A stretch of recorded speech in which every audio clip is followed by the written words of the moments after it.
Оройн мэндийн хэмжигчтэй ам нээвэл зочны ярилцлага хийж байна. Энэ удаад бид Монгол улсын Баатар Баат-Үүлтэй уулзч ярилцж байна. Тэгэхээр танд юуны өмнө Монгол улсад арчилсан хувьсгал өрнөсний 30 жилийн ойн баярын мэндийг хүргье. Өнөөдөр чи 12 дугаар сарын 10. Тэгэхээр 30 жилийн өмнөх энэ өдөр та бүхэн бас ингээд арчилсан хувьсгалыг эхлүүлж исэн гэж би ойлгодог. Тэгэхээр тухайн үед бол ингээд анхнаасаа нийгмийг өөрчлөе гэж бодсон уу? Эсвэл хүнд сурталыг арилгахыг нэг намын тогтолцоог өөрчлөе гэж хувьсгалд эхлүүлсэн юм уу? Яг зорилго нь юу байсан юм бол? Ер нь эхний зорилго бол социализмыг засварлах тухай л байсан. Социализмыг сайжруулах гэж юу? Сайжруулах. Социализмыг сайжруулах гэсэн ийм л бодолтой байсан. Яг тэгэхээр бид нэр өөрөөр ч бодох арга байгаагүй те. Зах зээл гэж ойлгоогүй байсан уу? Бид нар чинь социализмын сурталаас өөр юу ч мэддэггүйсэн юм чинь.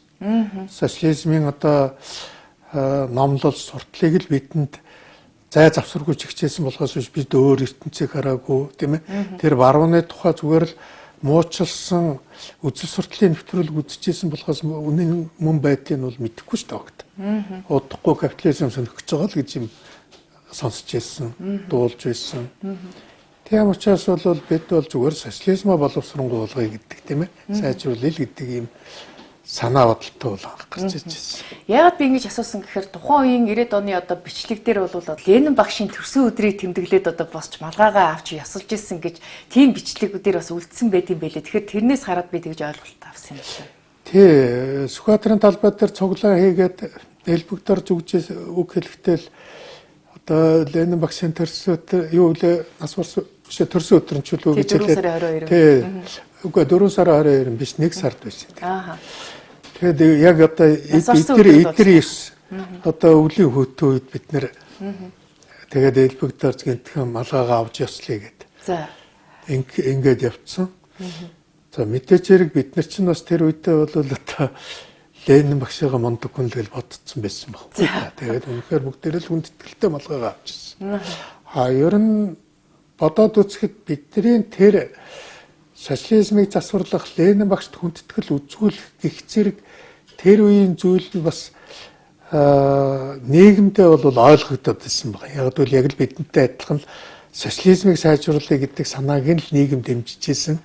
Тэр үед капитализм байгуулна гэж хэлчихсэн бол ер нь ч дэмжихгүй байх байсан. Үгүй дэмжихгүй юу байх вэ? Зүгээр л ойлгохгүй байх байсан. Зүгээр л ойлгохгүй те. Тэр чи яг юу юм гэдгийг ойлгохгүй. Зүгээр л капитализм бол муухай гэж хэлсэн юм чинь. Бидэнд тэгтэл нь ойлгуулчихсан юм чинь. Тийм учраас бол тийм өөрөөр хэлбэл тэр цаг үетэйгээ яг л уялдаал, зохицоол, айсан нийлэл яваад ирсэн л гэж ойлгоо. Тухайд бол яг Орос улсад бол перестройка буюу өөрчлөлт байгуулалт гэж явагдчихсан л да. Яг тэрний л уур амьсгал манай Монголд бас давхар нөлөөсөн байх гэж харж байгаа тийм үү? Яг нэг талаас ил тод байдлгээд хүмүүсийг илүү чөлөөтэй ярьдаг болгоод эхэлсэн нь бол завшаан болсон. Гэхдээ перестройкын уур амьсгалаар бидний үйл явцсан биш шүү.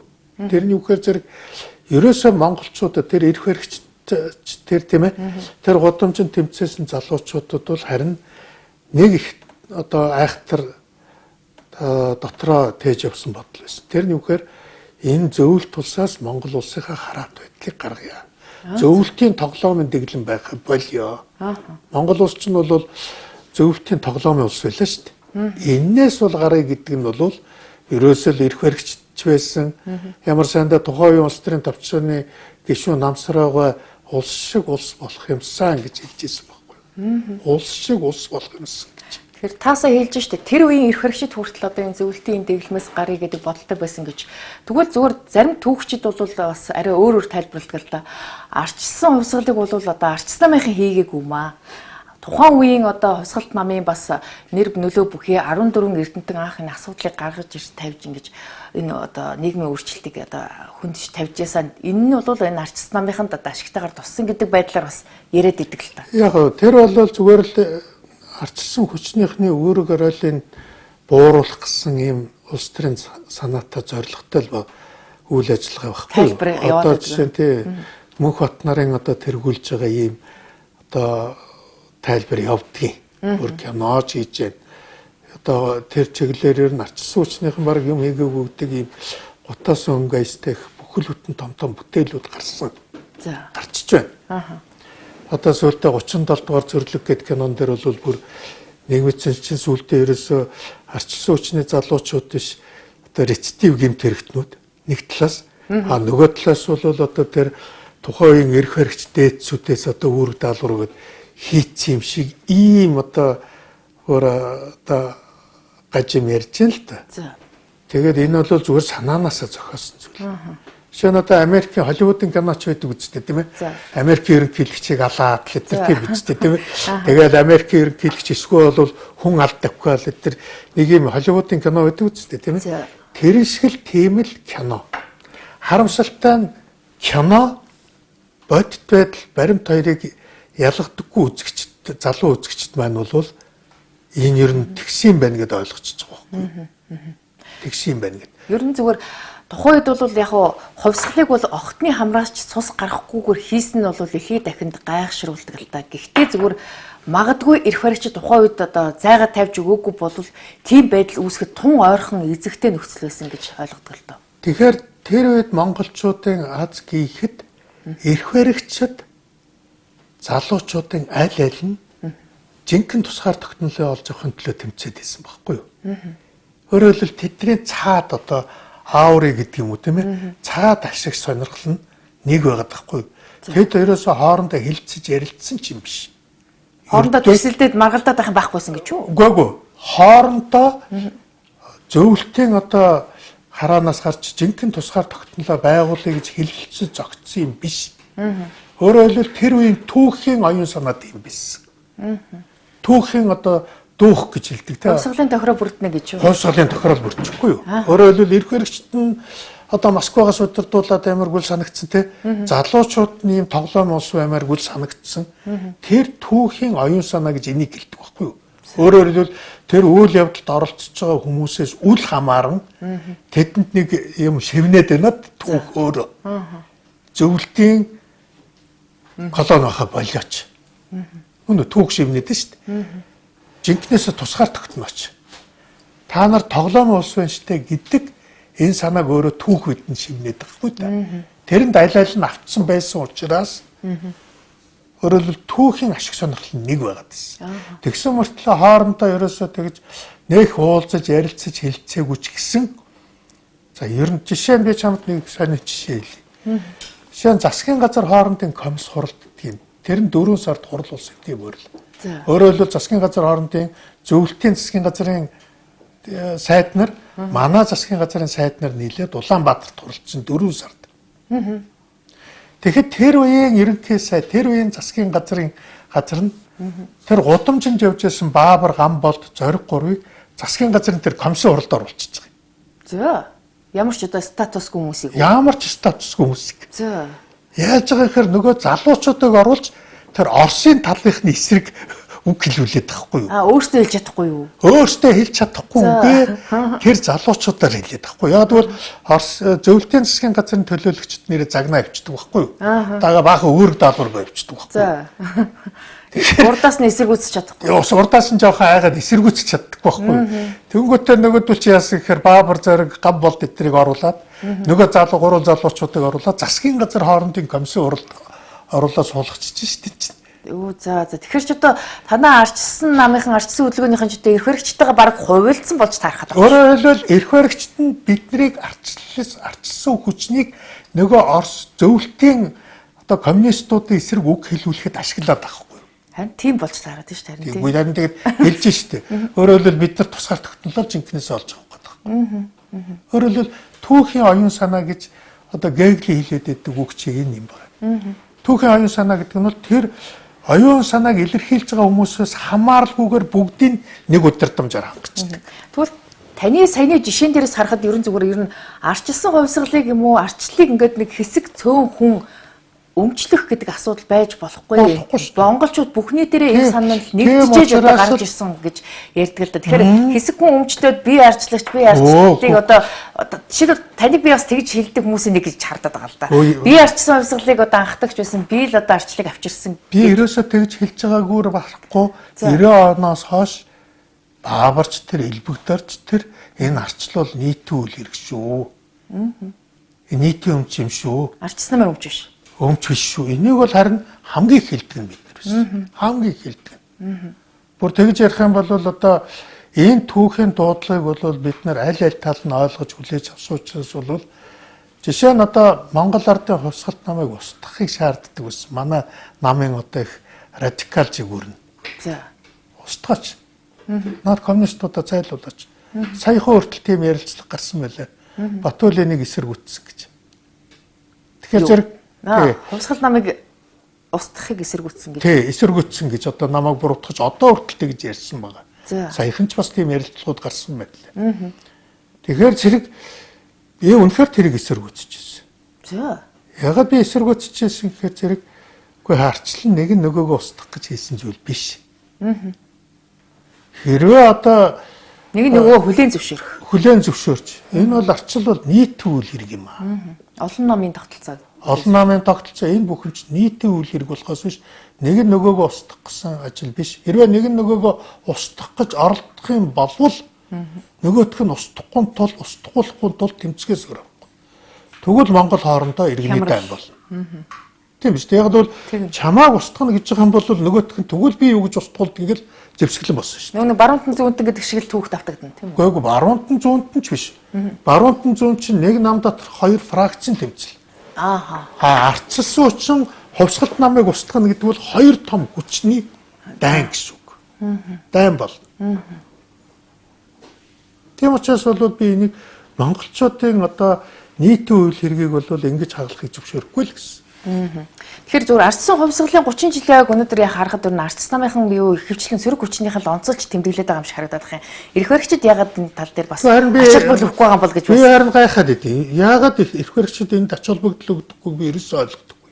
Харин одоо энэ ардс намын баяр юм шиг тэгж одоо хүлээж аваад. Өөрөөр хэлбэл чинь үгүй намсрууга улс төрийн төвчнө гэсэн намсрууга улс шиг улс байя л гэсэн шүү дээ. Тийм биз дээ тийм. Батмахгүй залуучуудын цаг болсоо л гэсэн шүү дээ. Тэгээд энэ чинь аль талынх нь оролцоотой түүхийн оюун санааны үйл явдал байхгүй юу? Тэгэхээр та тухайн үед ер нь өсгөлөнд оролцож байхад ер нь бие яаж бэлдсэн бол одооных шиг сүүлийн үе одоо бас нарийн тийм заавар зөвлөгөө эмнэлгийн зүгээс өгсөн юм уу? Яг яасан? Тийм ямар ч байсан тийм заавар зөвлөгөө бол байхгүй шүү дээ. Бие бэлд одоо янз бүр гэдэг тийм бэлд. Одоо Австри улсын иргэн болоод явцсан манай 3 дугаар эмнэлэгт Баяр сайхан гэд манай одоо ардчсан холбооны гишүүн Баяр сайхан гэж мундаг эмч байсан. За.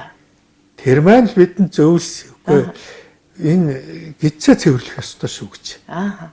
Тэгэхгүй бол бас түгжирч мөгжрөх аюултай ч гэсэн нэг тиймэрхүү юм байсан. Тэгээ 3 дугаар эмнэлэг дээр очиод бид өсгөлэн зарлахынхаа урд дараа бүгдээрээ гидсээ цэвэрлсэн. За. Яг та бургуу тавиал тэгэл өндрөл ахгүй тэгэл гидсээ сайхан сулал цэвэрлж аваад оцгоос. Тэр яг хэдэн цаг үлссэн бэ? Миний санаж байгаагийнх нэг 2 хоногоос хэтрэг байх гэж бодод байна. 2 хоног л ерөөс 2 хоног. Яг бол Батмунхгүй чинь улс төрийн товчоо огцох шийдвэрээ гаргачихгүй. Өөрөлдвөл эрх баригчид одоо огцроо тэр үе улс төрийн товчоо гэдэг өнөөдрийн залуучууд хэн болохыг мэдэхгүй л дээ. Тэр үед улс төрийн товчоо гэдэг чинь хаан байлаа шүү дээ. Тэгээ хаан өөрөө огцроо л гэсэн байхгүй. Залуучуудын шаардлагыг хүлээж авч байна. Тэр хаадууд бид огцроо л гэсэн. Тухайд хэдийгээр одоо социализмын тэр сайхан үед ч одоо өсөж үзээгүй хүмүүс одоо 2 хоног хилэн дээрээ юу ч тавиагүй байна гэхэд бол дотроо юм бодогдчихсэн. Хэрвээ эдгээр бууж өгөхгүй бид нар одоо ингээд өсөөд ингээд тэрчгээр одоо өгөх үү эсвэл одоо бууж өгөх үү гэдэг магадгүй алхмаасаа ухрахч байсан болов. Тийм байдал үүсгэсэн та юу гэж харж байна?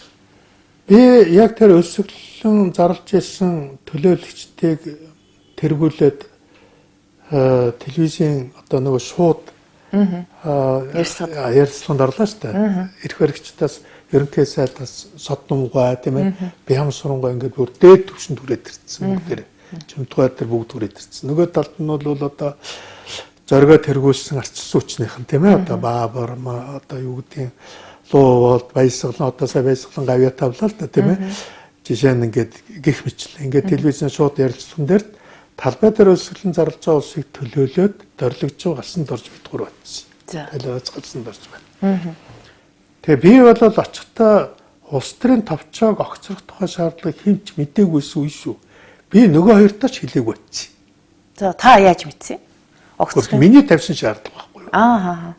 Улс төрийн товчоог огцроо. Энэ улс төрийн товчроо огцрох асуудлаар амь насаараа дэнчин тавьж байна гэдэг чинь миний юм алга дарам цаасан дээр бичээд очоод Яг тэр танхимд хэлцүү байхгүй юу? За. Дорилогжив галсан дорч мэдээгүй. Намайг тэгэж шууд уншихад гинтийн сюрприз байсан. Гинтийн сюрприз. Тэгээс соднуугаа чинь тэнд нөгөө уг нь бол тэр ардын хурал мурал гэдэг их том юмнууд ярих гээд тэд тэр хилцээр хийх гээд үрээд ирсэн чинь гинтхэн би тэндээс нь улс төрийн тавчаа огцроо гэж 9 үнийг заачиж. Тэгээ соднуугаа дээр ингээд тэнд суужсэн айгүй зог туссан байхгүй те нөгөө. Тэр чинь тийм шаардлага тавиагүйсэн юм чи. Таны нааш шаардлага чи би одоо ойлгохдоо бол баабаргай, гончигдоржгай, зориг агсан энэ төргээд бүгдээрээ нийлж ягаад одоо ийм одоо шаардлага тавья гэж санал нэгцэн гэж ойлгосон. Үгүй шүү дээ. Та хаанаасаа бодоод болцсон тэгээд. Яг л замдаа явж байгаа бодоод болчихгүй юу. Өөрөөр хэлбэл ардын их хурал эдэргээд тийм тогтолцооны юм ярихаар эднэр бол хөдөлж өгөхгүй. Тийм үү? Ерөөсөө 9 хөнлөл заач. Угаасаа ч тэр үед бол нөгөө улс төрийн товчоо гэж нэрлэгдэх хаадад нийгэм итгэл алтарсан байсан. Тэгээ хамтран зүтгэгч чи яаж хүлээж авсан? Энэ одоо Бат-Үүл юу гинтийн сони юм яриа явчихваа. Тэгээд бүгд ингэж цоччихгүй. Тэгээд чинь миний тэрнээс болоо шууд завсарлсан шүү дээ. Одоо нэвтрүүлэг. Тий, нэвтрүүлэг чи шууд завсарлсан шүү дээ. Энэ чи асуудал өөр болоо явчлаа шүү дээ гэд. Энэ чи завсарлага авахгүй болохгүй. Бидний нөгөө ярилцж хэлсэн асуудал биш вэ шүү дээ гэж. Тэгээ завсарлсан байхгүй юу? Тэгээд танаахан юу гэж хэлв таныг? Юу гинтхэн сони мэрэ явчихв гэдэг элбэгдэрж байгаа. Элбэгдэр гончтой ч хажуу суужсэн гасан дор дорлогч байгаа ирэл. Үчи ч одоо юу яриад байгаагүй та. Тэгээд яг нөгөө телевизээр хаагаад студид 12-өөр орсон чинь соднуугаад нар үгүй энэ одоо сая яг шинээр асуудал тавьчлаа юу тавьчихваа гэдэг. Энийг ч бид ярилцахгүй болохгүй гэдэг. Ингээд явчихсан. Уг нь бол огцрох асуудал биш харилцсан зөвшөлтсөд одоо асуудал ингээд цаашаа сайжруулаад явах гэсэн. Зүр хурлаар соли тийм ээ. Намын төвөөрөө бүрэн бүрэлдэхүүнээр огцорч гэдэг юм дандаа нөгөө юм тогтолцооны шинжтэй асуудал яриад байхгүй юу? Тэгэхээр тогтолцооны шинжтэй ардын их хурал намын төвөөрөө гэдэг ингээд бөө хүний тухай яриад байхаар нөгөө жинхэнэ одоо хаад маань тэрний ард нуугдчихад байхгүй та. Өөрөөр хэлбэл эзэн солигдохгүй болно гэсэн үг.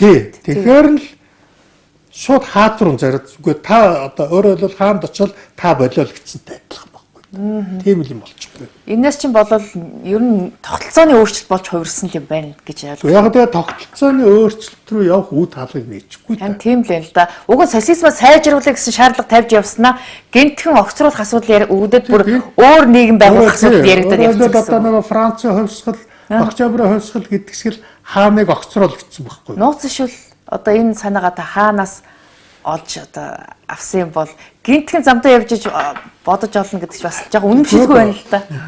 Энэ санааг бол одоо хаанаас ч олж аваагүй би өөрөө бодоод олцсон. Яагаад би өөрөө бодоод олсон гэхээр саяны чамаас саяны хэлдэг шиг тийм ээ. Тогтолцоо ярихаар нөгөө яг асуудлын эзэн эсвэн чинь нуугдчихад шүү дээ. Тэр лөө зааж өгөхгүй гадаг шүү дээ. Тийм ээ. Гэхдээ одоо юу гэдэг хаан байгаад байдаг. Тэгээ хааныг огцруулъя гэж ярихгүй. Тийм үү?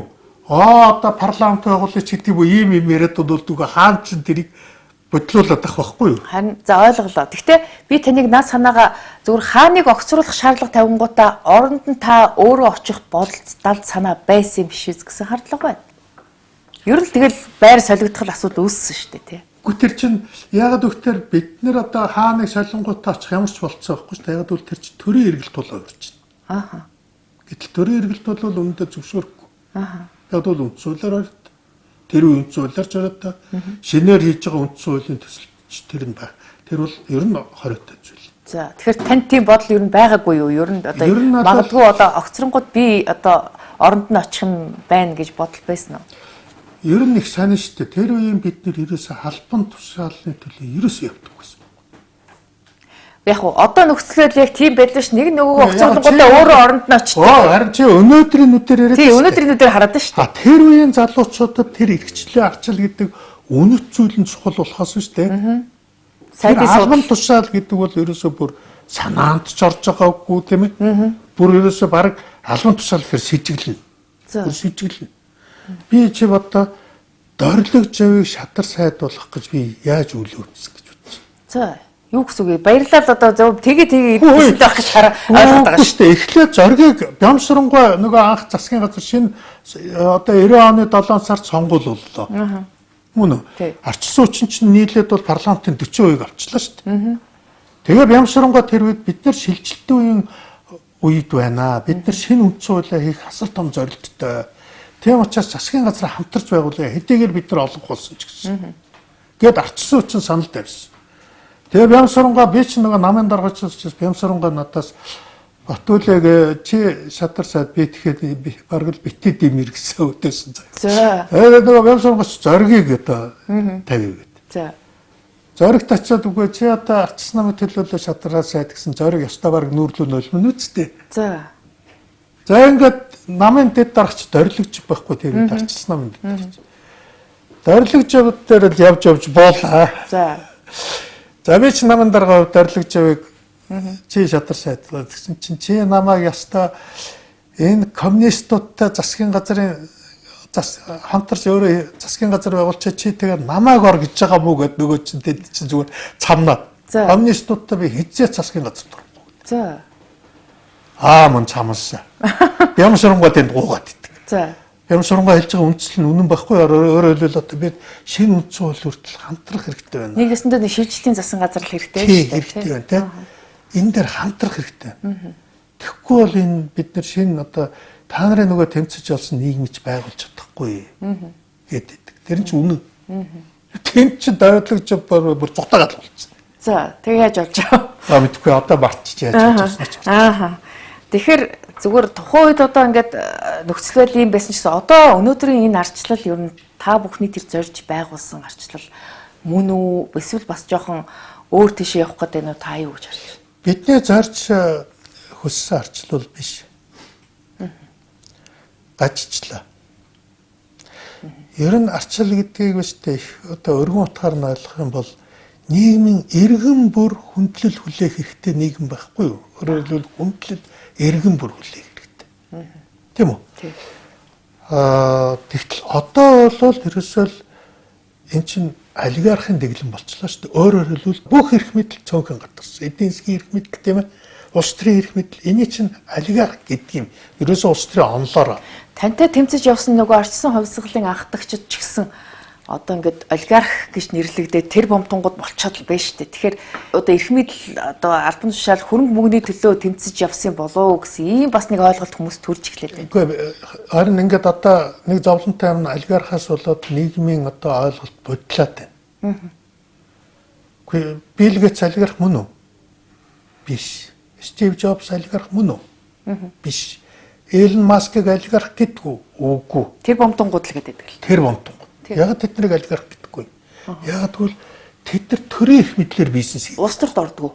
Улс төрд ордоггүй төрийн эрх мэдлэр бизнес хийдэг байхгүй юу? Олигарх гэдэг бол төрийн эрх мэдлийг аваад түүгээрээ бизнес хийж байгаа хүмүүсийг хэлдэг байхгүй юу? Одоо намайг 2000 онд энэ олигарх гэдэг үгийг энэ Монгол үгийн санд оруулж ирэхэд энэ үгний та оруулж ирсэн билүү? Тий. Энэ үгийг мэддэг ч хүн байгаагүй. Ямар сандаа их хурлын гишүүд энэ одоо Баат-Үүл олигарх гэдэг энэтэй ямар юм яриад байгаа юм бэ гэдэг үс. За. Өстө Дашиндонгой тэргээд цөөхөн хүн мэднэ энийг. За. Маш цөөхөн хүн мэднэ. Та энэ улс төрийн нэр томьёо улс төрийн нэр томьёонд эргэлтэнд оруулсан. Ямар сайндаа гүн талаа явжгаад хөлөө тэр олигарх гэдэг чи яг юу юм бэ гэдэг ингээд би дээгүүр тайлбарлаж ирсэн байхгүй юу? Одоо Баатар гişүүд тэрт ингээд ийм юм өчтэй. Их хурл дээр ч намайг энэ одоо Баат-Үүл нэг тийм олигарх гэл юм яриад байх одоо гэдэг ингээд загнаа салахгүй намайг биш. Ухаан социализмын үед нөгөө бид нэр 90 онд тэмцэхэд дарга ямтны ангид нөгөө улс төрийн товчоо тэргүүтээ цөөхөн хүн Монголын бүх эрх мэдлийг эдийн засаг улс төр бүх эрх мэдлийг атгаж ирсэн бол тийм ээ. Иргэдэн үнэндээ эрх хэрэгчлээгүй байсан. Одоо бол олигарх яг дарга ямтны анги олигархаар солигдсон гэдээ ойлгочих болно. Тийм биз тийм ээ. Одоо бол хүмүүс энэ эрх хэрэгчлээтэй байдаг гэж өөрсдөө бодоод байгаа юм. Тийм ээ. Харахад ч одоо бид бас тураараа л ярьж байна. Жагсаж байна, цуглаж байна. Гэхдээ нэг юм би. Тэр эрх хэрэгчлээ чинь олигархын ашиг сонирхлоор одоо хаагдж байгаа. Тэ яг гэвэл чи ямар нэгэн эрх мэдэлтэй олигархтай тултгал юм бол тэр сэтгүүлчийг шорон дөрөөд хийчин тийм үү? Гай болохгүй бол тэгээд чи тэр жагсаж гэнүү те яаж ин хамаахгүй. Таныг бас өөрөө тэр олигархийн нэг гэж бас хүмүүс бас хардаад байдаг л та. Төрийн эрх мэдэлд бас олон жил бас нөлөөлж одоо албан тушаал хашиж явсан хүн. Тэгээд магадгүй бас нэг хувийн бизнес юм уу хүүгийнхаа бизнесийг бас нэг ингээд дэмжиж байсан тал байдаг гэж л ярьдаг л та. Гэхдээ харин нэг юм харамсалтай нэг юм одоо ийм зохисгүй ойлголт нийгэмд их газар авсан. Би нэг юм дахин хэлдэг л дээ.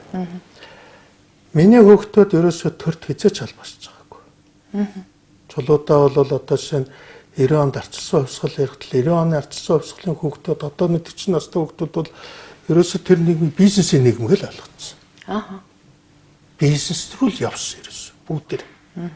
Хар нялхаасаа л бизнес рүү явсан. Соноргөл одоо хөгжмийн бизнесийг эхлээл миний хүүхдүүд тийм ээ 17 8-тагаас л тэр бизнес рүү явсан. Нэг ч удаа төрд очиж үзээгүй. Та бүгд магадгүй бас нэг төрийн мөнгөөр тэтгэгдсэн тал байгаа юм биш үү? Яаж төрийн мөнгөөр? Яг л ингээд бизнес ихэд одоо мэдээч хөрөнгө их усэр хэрэгтэй шүү дээ. Тэрийг та магадгүй жидүү одоо тариалал эрхлэлтийг дэмжих сан гэдэг шиг нэг иймэрхүү айтайхан тийм зээл олоод өгсөн болов гэж хөө багтаа хугацаа хязгаарч тийм юм байхгүй. Хязгаарч тийм байгаагүй. Зад бол манай гэр бүл дотор нэг ёс суртахуун юу гэдэг юм нэг ёс зүй байна. Бид нэг тийм одоо Монголын язгууртнуудын нэг хэлдэг үг байдаг шүү дээ тийм ээ. Нэр хуурахаар яс хуур гэж. Тийм учраас бол ерөөсөө чулуудагийн бизнест би оролцож байгаагүй, чулуудагийн бизнесийг дэмжих тухай тийм хөгийн бузрын бодол надад орчиж байгаагүй. Надад нэр төрөө эрхэмлэх тийм ээ шудраг байхыг хичээх нь бол зөвлөж чадчих юм асуудал. Та хамгийн сүүлд хотын дарга байхдаа бас яг уу энэ хотын одоо олон тулмцсан асуудлыг шийдэх гэж оролцсон. Одоогийн хотын удирдлагын бодлогыг ер нь та юу гэж харж байна? Юу нь болж байна? Юу нь болохгүй нэг тэр товчхон дүгнэлт хийх үү? Гэхдээ хамгийн одоо миний харамсдаг юм нь хоёр ажлыг л зогсоодсон. Гэр хорооллын дахин төлөлтийг зогсоодсон. Таны хүүгийн бизнесийг зогсоосон гэдэг нь үү? Гэхдээ одоо ингэж харагдах гэдэг шүү дээ уучлаарай. Тэгэхээр би нэг юм хэлье. 26 компани энэ 26 газар төслөөр гэж байсан. Тэрний нэг нь миний хүү. Би бол хэвлэл мэдээлэлээр удаадараа хэлдэг тийм ээ. Миний хүүгийн Grand Line-ы бизнес хийсэн явдал бол би хүүтэй баярлалаа. Яг тэгэхээр аавынхаа хийж байгаа тэр гэр ороолын дахин төлөвлөлт гэдэг тэр амаргүй зүйлийг хүмүүст итгэл төрүүлэхэд миний хүүгийн оролцоо их нэмэр болсон. Нэмэр болсон. Тэр яг 26 тэр төслийг хэрэгжүүлж байгаа компаниудтай яг ижлэхэн ажил хийсэн. Ямар ч давуу эрх аваагүй, ямар ч дэмжлэг аваагүй ийм зүйл хийсэн. Ямар ч дэмжлэг аваагүй. Та хотын дарга байсан учраас шалгарахад нь нөлөөлсөн биш үү? Гэхдээ харин бид яаж яваад таны хүүгийн компани тэгж шалгарч таарад байна гэж хүмүүс гайхаад. Тэгэхээр амгалангийн иргэдээс очиод асуучаач. Би зүгээр нэг харамсдаг юм бид. Тэр улсын хурлын гишүүдийг сонгогддог үстэй. Тэр төслийг шалгаруулах компанийг бас сонгогч сонгодог байхгүй. Би оролцож болдоггүй. Би оролцдоггүй гэсэн. Тэг гэр хорооллын иргэд сонгосон гэж үү? Тэр үү тий. Тэгэхээр жишээ сэтгүүлчид ядахтаа энийг судалчаад асуух хэрэгтэй шүү дээ. Хэн шийдвэр гаргасан? Тэр амгалангийн иргэд шийдвэр гаргасан. Тендерийг бол угаасаа олон нийт биш одоо тусгай комисс одоо юу яадаг штэ шалгаруулдаг болохоор тэр утгаар нь л ойлгоод байгаа байхгүй. Гэхдээ харин тэр чи тендер биш байхгүй. Тендергээд зориуд энд төрчээ штэ. Өөрөөр хэлбэл нөгөө намайг л унахын тулд одоо ялагдсгүй Баатуулыг унахын тулд гэж одоо бүр телевизээр яриа үсттэй. Тийм ээ. Тэр хүмүүс л намайг зориуд ингэж гүжирдэж ийм өндөр орсон. Хоёр дахь асуудал нь юу байсан бол одоо зогсоосон тарамссан. Метрого зогсоосон. Энэ бол үнэхээр харамсмаар юм. Уг нь эхэлсэн байсан гэсэн үг үү? Гэхдээ ер нь 20 онд дуусах байсан шүү дээ. 20 оны 7 сарын 1-нд метрог дууссан. Санхүүжилт нь тодорхой байсан уу? Ер нь маш их хөрөнгө мөнгө зарцуулах учраас магадгүй зогсоох аргагүй нөхцөл байдал үүссэн юм уу? Эсвэл одоогийн хотын дэд бүтцэд таарахгүй байсан юм уу? Яг юунаас болсон бэ? Тэгэхээр надаас бол энэ чиглэлээр бол бүхэл бүтэн нэвтрүүлэг авах хэрэгтэй. Тэгвэл би чамд их тодорхой зүйлийг тайлбарлаж байна. За ойлголоо. Өөрөөр хэлбэл метро бол ерөөсөө л Улаанбаатар хотын аврал байсан байхгүй.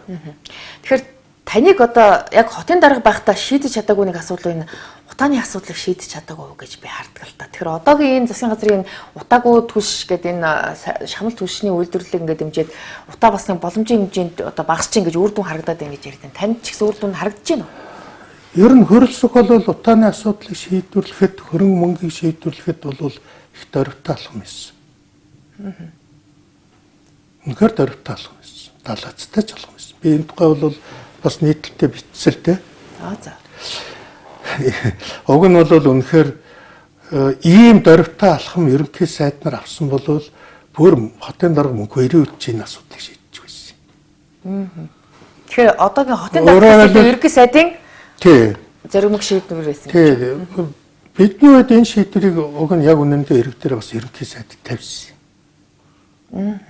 Ингээд ерөөсөө юм сайжруулсан түлшээр хангачаа. Бид нар Баянголд сайжруулсан түлш тараагаад туршаад үзэхэд бол утаа үнэтэй бараг байхгүй болсон.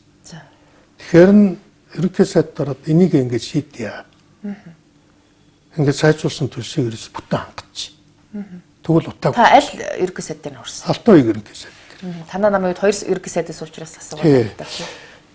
Харамсалтай нэг нүүрсний асуудал болгоо өргөцсөн. Тийш үү. Сүүлдээ нөгөөх нь тэгээд нүүрсний хэрэг болж хувраад тэгээд. За ийм л юм болсон та ер нь бол. Тэгэхээр одоогийн хотын удирдлага бол төсөө батлахтаа одоо энэ автозамын хураамжийг бараг 5 дахин нэмээд баталсан л та. Тэгэхээр энэ нэлээд шүүмжлэл дагуулж байна. Таны үед бол энэ хураамжийг ер нь нэмсэн үү? Эсвэл хэвээр нь одоо байлгаж байгаад өгсөн үү? Хураамж бол нэмээгүй. За. Хүмүүсийн өгсөн татвар хуримтлал хураамжуудыг идчихдэг мөртлөө яагаад нэмнэ гэдээ яриад байгаа. Идэд дутаагаад байна шүү дээ. Хангалттай татвар өгсөн байна, тийм үү? Хангалттай мөнгө өгсөн биз дээ. Бүр идэж уух мөнгөний өгсөн биз дээ. Авилгалдах мөнгөний өгсөн биз дээ хүмүүс. Тэр сангуудын идээд байгаа мөртлөө тэнгуүтэл юм бохлох нь л иргэдийнхээ хармаарууд яриад гэдэг нь ямар ч дээ. Одоо хураамж хүрхгүй байх гэсэн юм тайлбар хэлээд байгаа. Та хотын даргаас мэдж байгаа даа. Хүрхгүй байсан бол тэр улсын төсвийн хидж байгаа хөрөнгөтэйгээд яагаад идэж уухад яагаад хүрээд байгаа юм? Гэхдээ их хурлын гишүүд ч юм уу дарга нар ингээд янз бүрийн авилгал хийх авах эсвэл хоорондоо тохироод идэж уухаар мөнгө нь өрөөд идэг. Сонгуульд төсвийн хөрөнгө дайчлахаар мөнгө нь өрөөд идэг. Зам барих гэхээр хүрхгүй байна гэд. Зам барих гэхээр мөнгө нь хүрхгүй байна гэдэг. Жишээ нь Улаанбаатарт бидний үед бол яагаад тэр бүтээн байгуулалтыг тийм хэрмэн хийсэн. Яг бол байсан мөнгөний зөв зүйлтэл зарцсан байхгүй. Нэг шаардлага байхгүйсэн. Хурж байгаа эмийг нь идэж уухал болчихлоо. Тэгэд оруулдаг зүйлээр нь хөрөнгө оруулчихлоо. Асуудал тэндэл байгаа. Тэгэхээр ерөнхий сайд бол энэ асуудлыг анхаараа энэ төсвөө дахиж тодтохоо гэсэн юм чиглэлийн өчигдөр өгсөн байсан л да. Хотын дарга тэгэхээр ойрын үед бол хотын удирдлагын алдаадаа шийдвэрээ засах байх л гэж харж байна. Тийм. Гүд засах байлгүй дээр биш. Харин би хэлээд байна шүү дээ. Мөнгө байхгүйгээд идж байгаа мөнгөний харахаар байгаад байна. Ажил хэрэг зориулсан мөнгө болохоор байхгүй гэсэн үг. Энийг л болчихлоо. Хотын төвжирлийг шийдэхин тулд одоо нөгөө бүсчилсэн татвар гэдэг асуудал яригдж байгаад одоо ингээд олон эсэргүүцлээ тулгараад болчиход байна л да. Одоогийн үед ч гэсэн бас энэ асуудал бас нэлээд гацаанд орчуулж харагдаад байна. Та юу гэж харж байна? Гэхдээ хотын төвжирлийг шийдэх ганцхан л арга зам байдаг. Метрогоо хурдан барь, нийтийн тээврээ сайжруулж байгаа. Иргэд бол нийтийн тээврээр дуртай хөссөн газар хотынхаа аль ч өнцөг төрдөг л болгож байгаа. Тэгэхээр төвжирээд яваад байхыг хэн ч хүсэхгүй шүү дээ. Нийтийн тээвэр чинь муу учраас метро байхгүй учраас төвжирээд байна. Ерөн зүгээр одоо ингээд эрхчлэлийн төсөв дээр нийгмийн даатгалын шимтгэлийг ингээд нэмэхгүй гэж бөөм болж байгаа л тэгээд ерөнхийлөгч хориг тавиад асуудал одоо эрх баригчид хүлээн зөвшөөрч явах шиг байна л та. Нийгмийн даатгалын шимтгэлийг одоо нэмэхээс аргагүй тийм нөхцөл байдал үүсэж байгаа нь үнэн юм уу? Ийм шүү дээ. Ер нь төсвийн хөрөнгө олон сангуудын хөрөнгийг идчихээд мөн үү? Луурдчихад энэ зах замбраагүй авилгалд авцсан төр бий болцсон үед нийгмийн даатгалын шимтгэлийг нэмнэ гэд одоо сууж яах нэгдэг бол ичгүүртэй хэрэг байхгүй юу? Ичгүүртэй хэрэг шүү дээ. Хүмүүсийн өгсөн татварын мөнгөний ичнэ. Хүмүүсийн татварын мөнгөөр бий болсон төсвийн хулгайлчна. Хүмүүсийн одоо бий татвараар бий болсон сангуудын идчихнэ. Биеиндээ хойрлоод өгчнэ. Гэхдээ тэгээд нийгмийн даатгалын шимтгэлийг нэмэгдүүлье гэж сууж яах гэдэг бол Гэхдээ одоо артамч яаж идэх юм тийм ээ. Үгүй өгсөн мөнгөний нийтэд дээ шүү дээ. Зүгээр энийг ингэж ярьж байгаадаа одоо ичгэд яадаг юм бэл гэмээр байгаа байхгүй. Сүүлийн үед энэ оюутлахын асуудал, таван талхын асуудал гэдэг том төслүүдийн асуудал бас тодорхой хэмжээгээр улс төрийн гацаанд ороод ч юм уу, улс төрчдийн золиос болох гэдэг ийм хандлага байна л да. Энэ дээр ер нь та юм хөндлөнгөөс хараад юу гэж харж байна? Ялангуяа тэр оюутлахын асуудал дээр бол бас нэг л эрх баригчид одоо хөрөнгө оруулагчтай шилцээрийн ширээний ард суух гал чадахгүй. Ер нь оюу толгойн төслийг хүчээр булааж авах юм бол хөрөнгө оруулагчдаас нь хүчээр булааж авах юм бол за гэрээг хүчингүй болгох юм бол гэж юу? Тэг гэрээг хүчингүй болгох тийм ээ. Ер нь одоо гэрээг одоо манай талаас гэрээгээ зөрчиж булааж авах юм бол Монгол улс бол 90 он шиг сүйрэл төрнэ. Сүйр. Одоо чинь оюутлогоо Рио Тинтогийнхан луурдад байна л гэж хүмжлээд байгаа шүү дээ. Тэгэхээр яаж асуудлыг засах хэрэгтэй болов вэ? Хэнийг луурдад байна гэж. Гэхдээ яг үгүй монголчуудад ашиггүй ийм гэрээ байгуулад одоо ингээд хөрөнгө оруулагчдад хэд давуу эрх олгоцсон гэдэг ийм шүүмжлэл байгаа шүү. Ерөөсөө аливаа хилцэлт хийгч нэг тал нь нөгөө талаа илүү давуу болчлоо гэж харддаг. Энэ сэтгэл бол ерөөсөө л ертөнцийн сэтгэл. Чивтээр хүртэл тохироод тогсны дараа гинтхэн чи бодоод за наад би ч арай л нэг багтуулчлаа да гэж тийм ээ. За. Ийм хар сарын бодол бол ерөөсөө л хүний мөн чанарт байдаг зүйл. Нэгдүгээр. Тэгэхээр монголчуудад хохиролтой биш гэж тайлх гэдэг нь. Гэхдээ бид нар ямар ч гэрээ хийсэн хохиролтой л гэж харна. За. Гэхдээ харна ер нь бол. Тэгэд ашигтай нь юу байгаа тэгвэл? Ашиг нь харагдахгүй л байна л да тэгвэл. Тэгээ би нэг хэдэн зүйлийг хэлье. За нэгдүгээрт бол бид нар гэрээ хийцэн. Ойлгосноо. Би чамтай юм тохирчход эргэж босгаад байвал чи яах юм? Тохирцсон шүү дээ. Эхлээд ойлоо ярьж байгаа тийм биз дээ. Хоёрдугаарт за ашигын тухайд ярих юм бол их олон зүйлийг ярьж байна. Ашигын тухайд ярих юм бол олон зүйл. Жишээ нь өнөөдөр хамгийн том татвар төлөгч байгаа. Үнэ хамгийн том төсвийн орлого бүрдүүлэгч. Дээрээс нь өнөөдөр оюу толгойн төслийн хэрэгжилтийг санхүүжүүлэх гээд маш их хэмжээний долларын нийлүүлэлт орж ирж байгаа. 4 тэрбум долларын нийлүүлэлт анхны хөрөнгө оруулалтын үед орж иж ирсэн гэсэн мэдээ байдаг. Хэрвээ 4 тэрбум доллар зах зээл дээр байхгүй бол бид нар манай төгрөг бол айгүй бол нэг төгрөг юу гэдэг $1 100 мянган төгрөг л хүрнэ. Тэг одоо энэ гэрээгээ сайжруулах ёстой гэдэг дээр та санал нийлж гин үгүй юу? Үгүй харин сайжруулах ёстой гэж хэлэх ёстой болохоос биш хүчингүй болгох. Хүчингүй болгоё гэдээ дайрч болохгүй байхгүй юу? Хүчингүй болгоё гэдээ дайраад шүү дээ. Сайжруулах гэж байгаа юм биш. Зарим нэг хүмүүсийн цаана бол ийм далд бодол байна. Яриаг нь харж байгаад бол. За. Ер нь одоо хинч тэднийг хатгацсан бүү мэд. Хин хатгаад байгааг бүү мэд. Оюу толгойг ер нь гадны бусад одоо олигархуудтай нийлж булааж авъя гэсэн бодол баг шүү. Гэтэл энэ бол аюултай энэ дүрл байхгүй юу? Аимшигтай энэ дүрл. Уучлаарай оюу толгойг булаагаад авах юм бол бид нэр дэлхийн эдийн засгийн барууны эдийн засгийн хоригд шууд орно. Амар том торгуул төлбөр тавина. Хэдэн тэрбум долларын. Тэр бидэнтэй булааж авсан тэр гадны олигарх оюу толгой дээр очих юм бол барууны бүх орнууд тэр компанид хориг тавина. За. Сүйрэн. Одоогийн саарл жагсаалтаас бүр долгонд орох асуудал үүснэ гэж. Үгүй саарл жагсаалт баг хэрэгээ. За юу.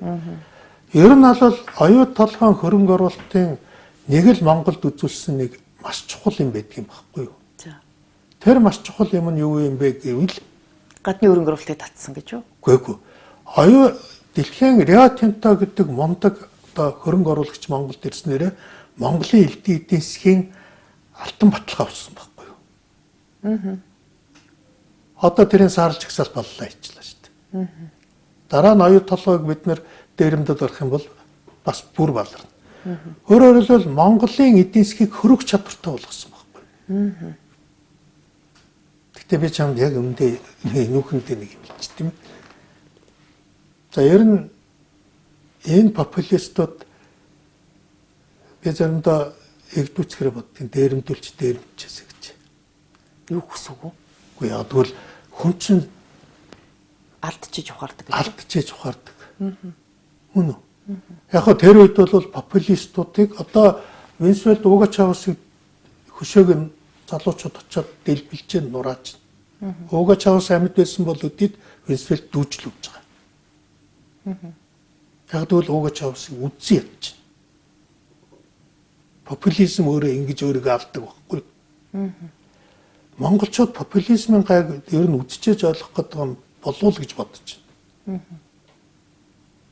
Одоо 2-5 номд аль алинд нь бас популистууд байгаад ах шиг байна уу? Ер нь улс төр бол популистуудаар дүүрсэлтэй. Тийм учраас л одоо зөвхөрөд хэлж штэ. Тийм үү? Ер нь популизм харыг үдчиж Венесуэлчүүдийг ойлгох гэдэг юм болов гэж. Үндсэн хуулийн өөрчлөлтөөр ер нь үнэхээр одоо хагас алхамч гинөө, нэг алхамч гинөө, ер нь зүгээр урагшлах алхам хийж чадсан уу? Та юу гэж харж байна? Гэхдээ ер нь үндсэн хуулийн өөрчлөлт бол яг үүндээ ард түмэнд ард иргэдэд юу гэсэн. Зүгээр дээр байгаа хүмүүс эрх мэдлээ хуваарлаа шүү дээ.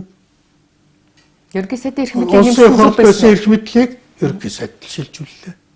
Улсын хурал төрийн эрх барих дээд байгууллага байсныг ерөнхий сайд төрийн эрх барих дээд байгууллага болголоо. Төрийн эрх барих дээд байлга гэж арай биш байлгүй дээ. Их одоо парламентын засаглалаар сайжруулсан гэж яриад байгаа шүү дээ. Үгүй шүү дээ. Парламентын засаглалын учрыг ч болохгүй шүү дээ. За.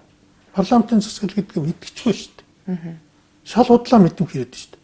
Ерөнхий сайд нь парламентаа тараадаг байвал парламентын засаглал гэж ойлгох гэдэг юм уу? Нэг намын дарга парламентыг удирддаг байхаар парламентын засаглал гэж ойлгоод байгаа юм. Үгүй шүү дээ. Парламентын засаглал гэдэг чинь парламент бүхний дээр байна гэсэн үг. Ерөнхий сайдынхаач дээр байна гэсэн үг. Тэгэхээр зэрэг сая бол зүгээр л эрх мэдэл байсан. Яг Туркд болдог юм болж байна. Турктэй. Тий. Эрдоган ерөнхий сайд багта парламентаас бүх эрх мэдлийг өөр авсан. Ерөнхий сайд шилжүүлсэн. За. Эрдоган ерөнхий сайд багта. Парламентээс бүх эрх мэдлийг өөр дээрээ шилжүүлсэн. Дараа нь ерөнхийлөгч болсныхаа дараа ганцхан залтал нэмээд дахиад үндсүүлэлт оруулсан. Ерөнхийлөгч нь ерөнхий сайдаар томилно л гэсэн. Өөрөө ерөнхийлөгч болоод. За. Ингээд ерөнхийлөгчийн засаглал руу шилжчихсэн. Өөрөөр хэлбэл парламентаас ерөнхийлөгчийн засаглал руу шилжилт явж шилжтэй саяны үндсүүлэлээр. Та чи их айхтар ноцтой дүгнэлт хийж ах чинь би бол одоо парламентын засаглалаа сайжруулад өнөөх нөгөө гурван толгойтой ингээд хөгжиж чадахгүй гацаад байгаа байдал ямар ч ихсэн ариллаа гэж ойлгоод байсан чинь та болохоор нэг хүний засаглал руу шилжих одоо явц үргэлжилж гин гэж хэлэх гээд байгаа юм. Гэхдээ бид нар яг үнэ хэлэхэд өнөөдөр байгаа зүйлдээ хүмүүс сэтгэл ханамжгүй ер нь хүн сэтгэл ханана гэж байдаггүй. Тий. Ер нь бол хүнийг хэлбэнс хүн бол деваажин ч бослог гаргадаг. Деважинд ч бослог гаргана. Тий. Наа чи хэний үг вэ? Ямар сонь үг. Суут хүний үг. Деваажин ч бослог гаргадаг. За. Үнэ. Хамт чаддгүй л. Хамт чаддаггүй. Өнөөдөр жишээ нь картын бараатайгаа үлдсэн тэр үеийн Монголыг өнөөдрийн Монголтой харьцуулахгүй тий. Харьцуулшгүй үстэй. Тий. Өнөөдөр ер нь Монголд нэг л асуудал байгаа юм шүү дээ. Хэдүүл гол үндэс асуудал байна. Үнэхээр бид түүхэндээ байгаагүй эд баялаг эд дагуурсаар дүүрэн сайхан боллоо. Урд хожид байгаагүй хэрэглгээтэй боллоо. Тийм үү? Одоо гудамжаар дүүрэн машин тийм ээ? За бүр үгээгүй ядуул биш болвол бас нэг хөлдүүчилчих машин авахтайгаа болчихсон. Гэхдээ одоо хөдөө явахаар Перусаар ханы хариулаад явж штэ. Үнэ. Тий. Ийм юм түүхэндээ ч байгаагүй. Түүхэндээ ч байгаагүй. Тийм баян болсон. Өнөөдөр ганцхан асуудал нь энэ баялагт хүрэх мөнгийг хүмүүст дутаагаад байна.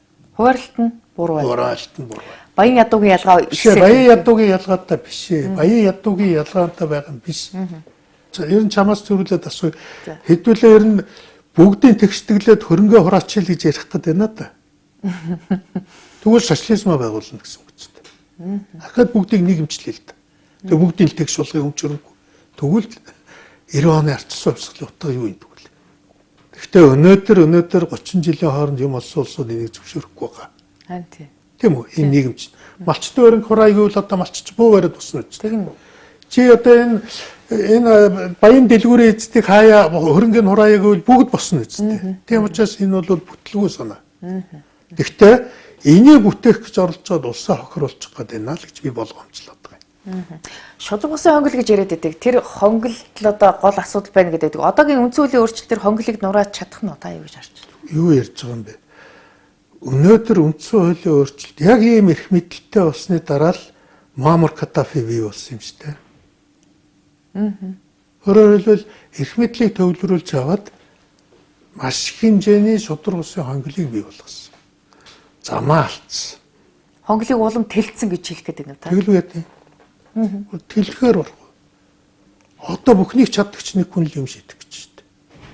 Бүх асуудлыг шийдэх гэж шүү дээ. Тэгээ би түрүүний чи нэг яриад байдаг. Тэгээ бид парламентын засаглалтаа 90 оноос хойш өнөөдөр хүртэл явсан. Бид нар нэг хүнд ногдох дотоодын нийт бүтээгдэхүүн 90 онд $300 тэнцүү байлаа. Одоо дунджаар $3-4 мянган гэдэг л дээ. Тэг парламентын засаглалтаа байхдаа бид өдий зэргийн л болсон шүү дээ. Яг юу нь муудсан. Илүү их одоо элбэг хангалуун болсон шүү дээ. Ганцхан одоо чиний хэлдгэр бол энэ зүгээр зохистой зөв хуваарлтын асуудал л яригдчихэв. Өөр юм байхгүй. Хүчтэй ерөнхий сайтай босноор магадгүй бас ингээд засгийн газрын илүү хариуцлагатай болох юм болов уу гэж тийм хүлээлт байгаад байна л та. Тэгээд олон дахин засгийн солигдоод нэг хямраад идэггүй төрийн доктортой байдал бий. Би тэгээд одоо нэг юм асууя. Өнөөдөр жишээ нь хүчтэй удирдагчтай болоод Орос орн хөгжөөд байгаа нь байна. Путиний үед одоо энэ Орос орн даяар одоо тэтгэврээч нэмж чадахгүй шүү дээ. Тэр их баялагтай орн. Тэгээд Орос одоо эдийн засгийн гайхамшигыг яагаад үзүүлэхгүй байна тэгээд? Тийм л хүчтэй юм бол бас дэлхийд тэргүүлэгч гүрнүүдийн нэг л гэж тооцогддог л доо. Үгүй дэлхийд хамгийн одоо жишээ нь эдийн засгаар Италитай л адилхан юм шүү дээ. Яг Америк шиг болохгүй гэн тэгээд. Яг Америкийн нэг ядуу мууж улсын хэмжээний байгаад байгаа. Яг хөө жишээ нь өнөөдөр тийм л их хүчтэйгээр одоо мундгаар л хөгжиж боссон бол ягаад хятад Америкийн хөдөлтааны эдийн засгаас болж сүрхтээ өрөх гээд байна. Америктэй хийсэн хөдөлтааны дайнаас болоод хятад цуцж шүү дээ. Тэр нөгөө мундаг одоо шийдэмгүй удирдлага тэрнээс гарч чадахгүй шүү дээ. Өнөөдөр Америкийг гуйж шүү дээ. Та цаад утгаар нь энэ хоёр хөршийн одоо нэг хүний засаглалыг хүмжлээд байна гэж би харлаа. Өөрөөр хэлбэл хятадын эдийн засгийн гайхамшигын чинь гол мотор нь Америк байсан байхгүй юу? Жилдээ Америк $500 тэрбум бүтээгдэхүүн худалдаж авдаг байсан учраас л хятадын эдийн засгийн гайхамшиг болсон байхгүй юу? Өнөөдөр Америк тэхгүй гэсэн чи хятад даяар паник ороод шүү дээ. Паникт орж байгаа шүү дээ. Иран гэдэг одоо улс байж тийм ээ. Жигтэйхэн одоо мундаг ийм одоо ерөнхийлөгчийн засаглалтаа орно. Тэгээд Иран цаад чи сүрч шүү дээ. Сая ерөнхий сайд хүрсэх Оросын холбооны улсад ажиллаад одоо энэ байгалийн хийг Монголоор дамжуулах асуудлыг бас нааштай урагшлууллаа гэж ярьлаа л да. Энэ айлчлалыг та юу гэж харж байна? Ер нь бол ингээд байгалийн хийг бол Монгол дээгүүр тавихлаа, нааслаа гэтэр гээд ярэ уртан чирж ирсэн. Тий. Одоо тавигдсан хонь л бол. Тавигдсан шийдвэр гэрээ хийгсэн хонь л бол. Тэрнээс одоо ингээд нэг сонгуульд өгсөн учраас л одоо тэрийг шийдлээ, энэ тэрийг шийдлээ гэдэг яриа бол одоо улам их болно. Мөн үү? Тийм учраас тэгээд шийдсэн юм алхал биш. Одоо болтол одоо 20 жил боллоо шүү дээ. Байгалийн эд авна гэж ярьсаар гол өнгөрлөө шүү дээ. Хий хоолой тавина. Тавьсан хань болохоос. Сүүлийн 30 жилд ер нь Оростой харилцах харилцаа ер нь харьцангуй хүүтэрсэн. Энэ удаад арай одоогийн эргэлэгчүүд арай л наашлаад байгаа болов гэсэн юм хандлага харагдаад байна л та. Үгүй Оростой харилцах харилцаа ерөөсөө хүүтрээгүй шүү дээ. Энийг хүүтэрсэн юм шиг харуулдаг манайч хүмүүс байдгийн, Оросын ч хүмүүс. За. Шалуудлаа шүү дээ. Тэгж ярих юм бол айлчлал хийсэн гэрээ айлчлалын тоо хэмжээг хараар заяа. Бүр тэгж ярих юм бол социализм үед байгаагүйгээр би айлчилсан.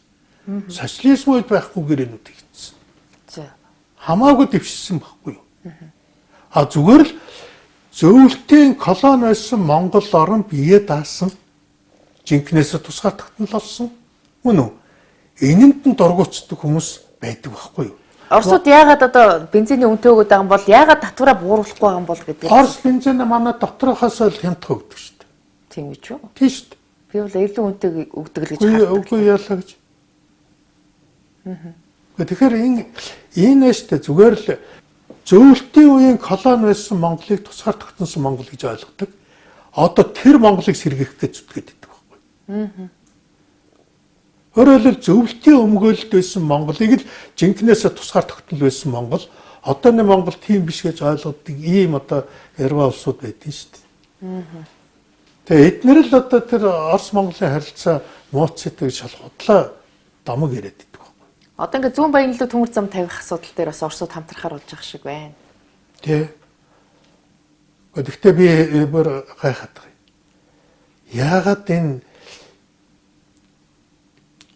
Орос төр ер нь яг үнэ хэлэхэд яагаад ингэж ганцхан өргөн төмөр замын талбар болгоод байгаа юм бэ Монголыг? Яагаад ингэж байгаа юм?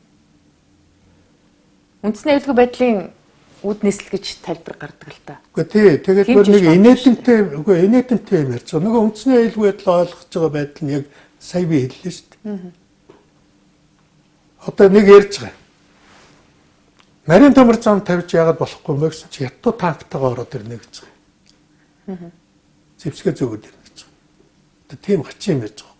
Тэгээ танк орж ирдэг юм байхад хятад олноор орж ирэх магадлал бас байна шүү дээ. Одоо сая хэд 8 цагтыг ари гэж гаргасан. Тэгээд яаж байгаа? Оросууд олноор орж ирэхийг зөвшөөрөд байгаа юм уу? Оросууд орж ирэх магадлал багтаал байх л та. Үгүй яагаад Орос энэ одоо манай төмөр зам чи Оросууд танк зөөх гэж тавьсан төмөр зам шүү дээ. Зэвсгээ завихгүй зөөсөн төмөр зам шүү дээ. Зөөх тавьсан төмөр зам шүү дээ. Тэгэхээр Оросууд бол одоо танктайгаа чирэг тийм ээ бөөнөрөө чирэг болно. За. Тийм үү? Хятад болохоор үндэсний аюулгүй байдал гэж яриад байдаг. Яагаад тэгээд вэ? Өөрөөр хэлбэл ийм тэнэг яриагаа болоочтой. Энэ хоёр хөршөлтөө одоо тэгэхээр чи ялгууртаа хандхаа болооч гэж хэлдэг. ялгууртаа хандхал болоочтой. За. Аль алинтай л адилхан харьцаач л гэж шүү дээ. Тийм биз дээ. Адилхан харьцаа.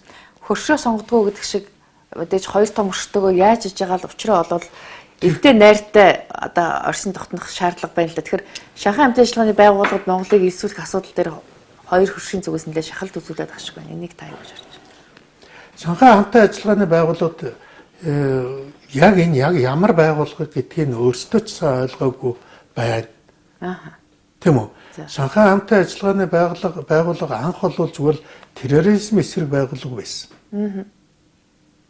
Тэгээ сүүлдээ яг юу? Тэгээд ийм нэгдүгээр тийм ойлгомжгүй юм руу ормооргүй байна. Ойлгомжгүй, ойлгож орё. Мөн үү? Тоглоомын дөрөв нь ойлгомжтой. Тоглоомын дөрөв нь ойлгомжтой. Яг юу болох гэдэг юм? Энэ ч л асуудал шүү дээ.